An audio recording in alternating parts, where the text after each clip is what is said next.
Friends, ఉదయాన్నే phone చేశారు వైర్లు కాలిపోయినాయని. ఈ రైతులందరూ చెట్లు వాడిపోతున్నాయని ఎంతో బాధపడతా ఉంటే ఫోన్ చేశారు. చూడండి, వైర్లు మొత్తం కాలిపోయినాయి. ఇప్పుడు ఈ స్తంభం మీద వైర్లు దాదాపు ఒక 10 వైర్లు దాకా కాలిపోయినాయి.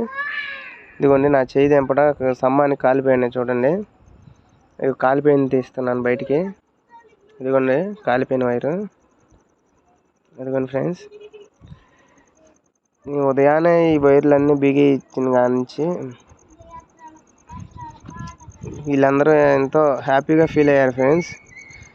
ఎందుకంటే చెట్లన్నీ వాడిపోతాయి. మాకు ఇటు సైడు ఉదయాన్నే నీళ్ళు పెట్టుకోవాలా. మేము నీళ్ళు పెట్టుకోకపోతే ఇదంతా పాడైపోతుందండి. మాదంతా ఇసుక పొలం ఇక్కడ. ఇదిగో చూడండి, ప్రతి ఉదయం పెట్టుకోవాలి, ప్రతిరోజు పెట్టుకోవాలి. వీళ్ళందరూ వచ్చి పాపం బాధపడుతుంటే నేను ఉదయాన్నే పోయినా వాళ్ళ కళ్ళలో సంతోషం చూశాను ఫ్రెండ్స్. హ్యాపీ అనిపించింది.